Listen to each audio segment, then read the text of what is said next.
Hey folks, so first thing I'm going to say is fire department's on a call right now. There's brush fire up near Teeswater. There's at least 3 fire departments attending, so I may get interrupted now and then while I'm talking here. So I discovered something about the tablecloth I'm using behind me as a green screen. That shadow in the center is not actually a shadow. It's kind of a 3-dimensional material, and no matter where I stand, that shadow is always directly in front of me. So if I move off to the side, the part that was a shadow is no longer a shadow, but the part in front of me at that point is now a shadow. So it's just, yeah, it's the material that I'm using, so there's nothing I can do about it. So I tried the microphone out for the first time in the last video. It's really, really loud. There's nothing I can do about it. It's on and off. There's no gain setting on it. And the camera itself, microphone, or actually audio, on and off. There's no setting there either. So apparently now I can't talk loud. Before it wasn't loud enough, now it's too loud. So I didn't go out yesterday because I did that long video, and it took 24 hours to render that. It started just before 5 o'clock, and early this morning, just around 5 o'clock, it finally finished. So I knew it was going to be a while anyways. I didn't realize it was going to be quite that long. But I didn't want to make another video and get behind on it. Plus I'm already, like I say, many videos ahead on YouTube, so rather than make things worse, I just took the day off. I didn't bother.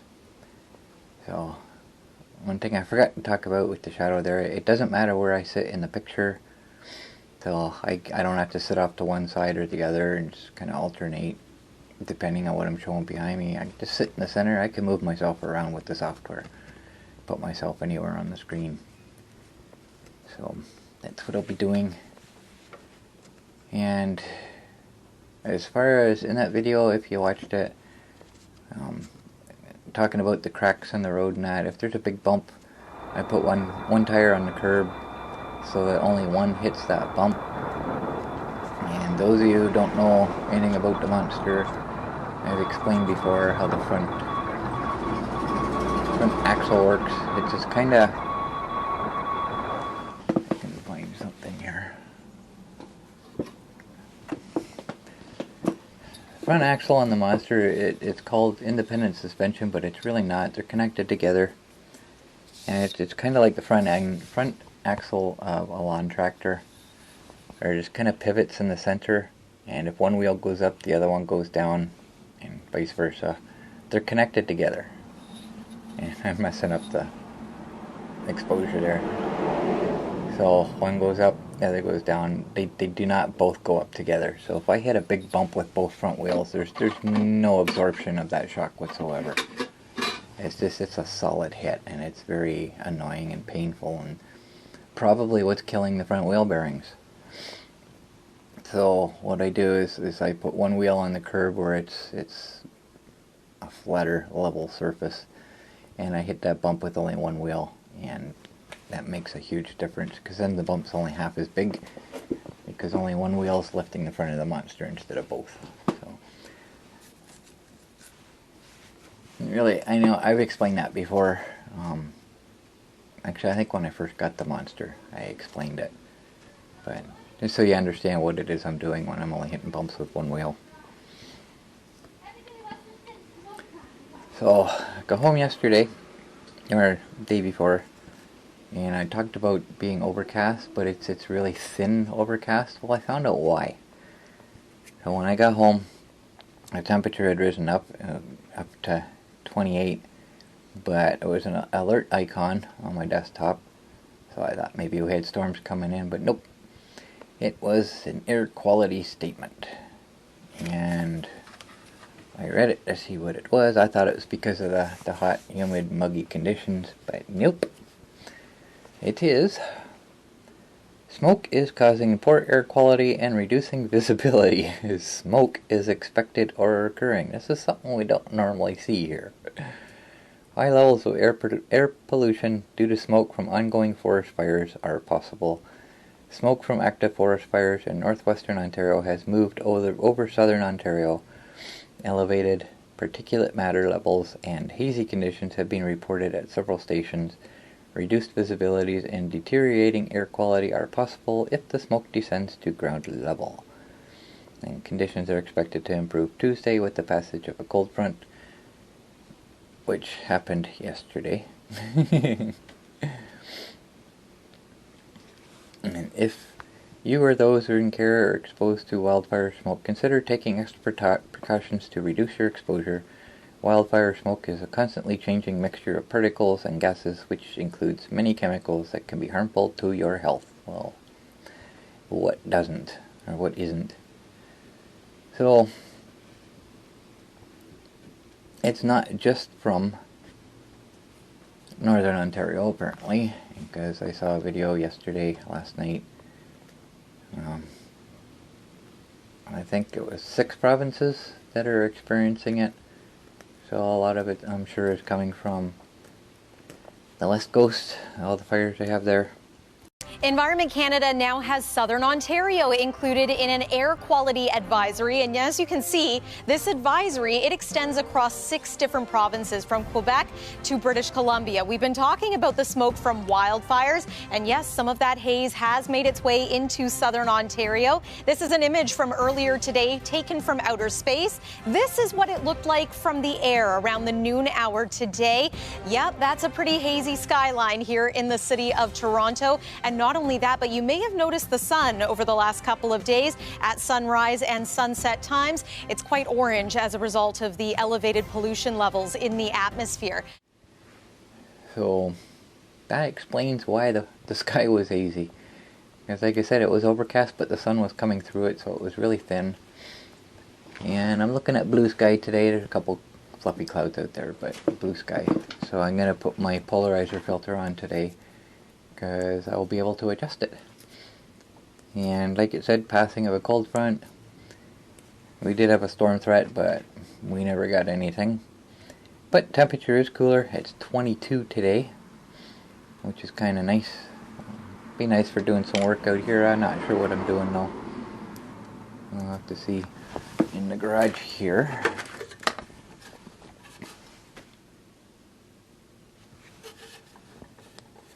It's 27. Tank 8, cartridge. Oops, that scared me. Go ahead for tank 8, cartridge. Tank 8, you can pack up, clear receipt. Roger that, thank you. Okay, so Blythe has been released now. So hopefully that's not too bad. It's right, Fire dispatch, call tank 8. it's right beside the microphone. Tank 8's been released from the scene and returning to Blythe Station. Dispatcher must be on the Teeswater channel. Can't hear her. So. Tank 9, cartridge. Tank 9 is on call. On Go ahead, standby. car 2. Waiting. He's probably being released. You okay to stay on standby for 45 more minutes? Okay. Can remain on standby.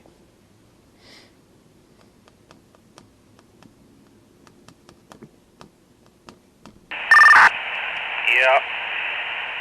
Yep.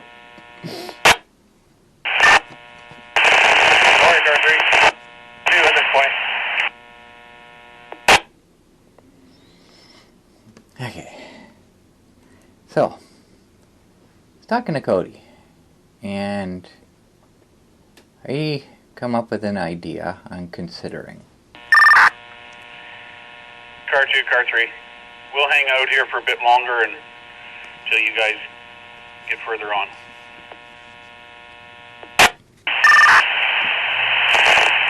Yeah, roger that. If you want to move into the winging station, that's all right as well.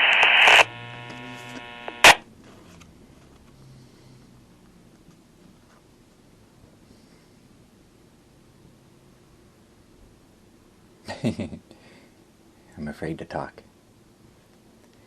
Hey, do you remember, those of you who've been following me for a while, a Monster in its Natural Habitat series?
It was an 8-episode series, for those who don't know.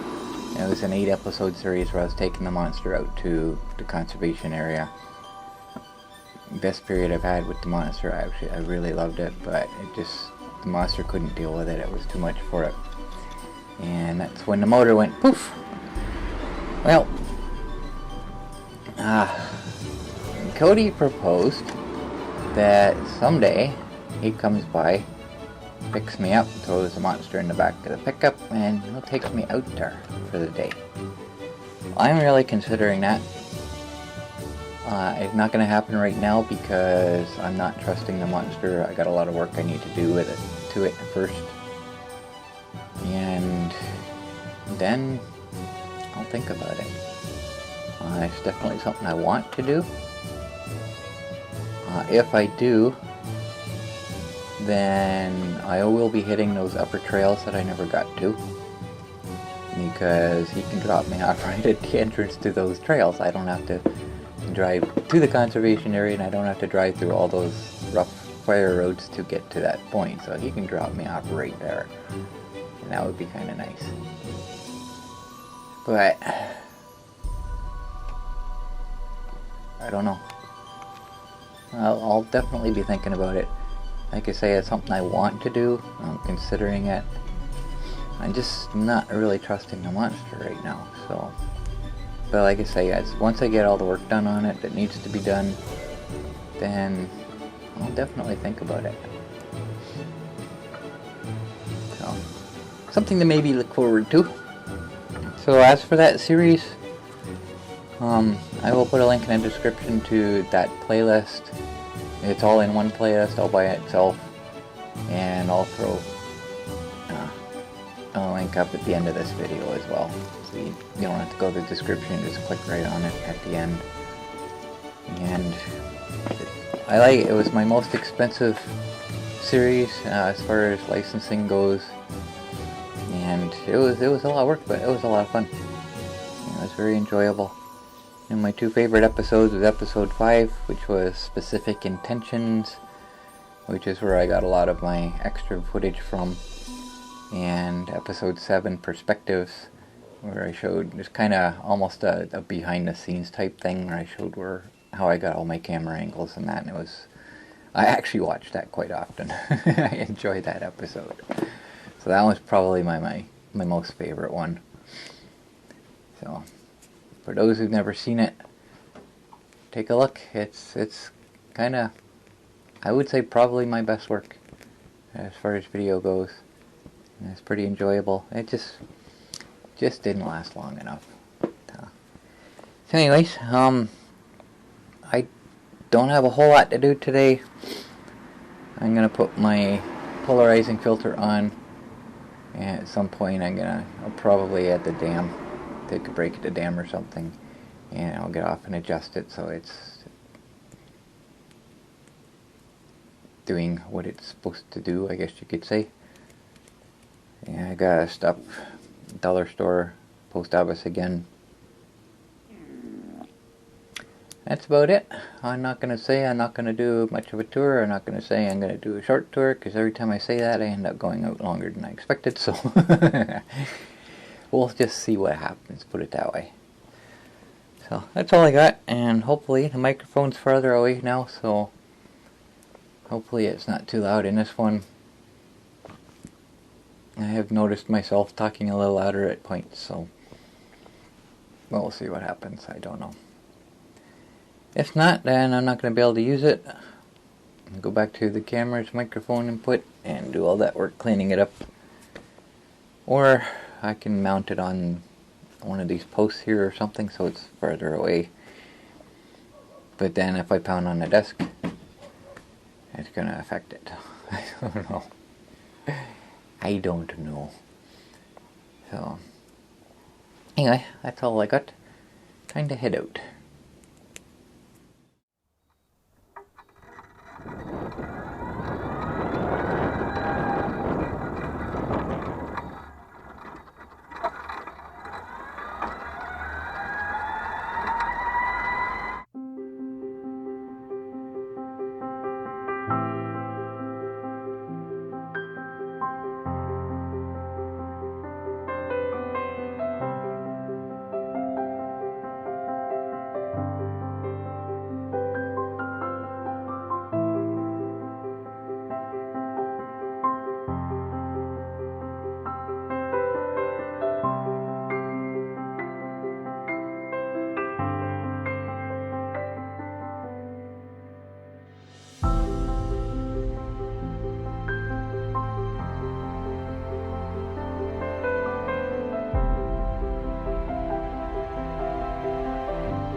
Well, it was bound to happen, but I didn't expect it so soon. I forgot to turn the microphone on. So, I don't remember everything I talked about, but given the length of this video, I'll just kind of give a quick summary here. So, it was a beautiful day. When the sun was out, it was really powerful. Given the temperature, it's kind of right at the borderline of where I wear shorts or not. So I wore pants today, and when the sun was out, it was pretty hot. And when it went behind the clouds, it was kind of to the point where I was glad I was wearing pants. So I was kind of on again, off again. But otherwise, it was a pretty beautiful day. So I got down to the park, and I pulled into the parking lot, and there was a bunch of kids playing down at the water. I had already pulled in at that point, so parked the Monster and went for a walk, because I don't like to smoke around kids, so I just kind of went somewhere else, just parked the Monster and went for a bit of a walk. That's kind of nice to get some exercise in my legs anyways. And behind the community center, several times now I've gone through there, and there's big packs of kids out there. So I am assuming it's a day camp. So the picnic tables they put out there, that's apparently what it was for. So I don't remember that last year. I don't actually think I've seen it at any time. But last year for sure there wasn't anything, because day camps weren't allowed. And now that they are allowed, it just suddenly showed up. So if we get a hot day and I need shelter from the sun, I'm not going to be able to use that picnic table there unless it's on a weekend or something, Saturday or Sunday.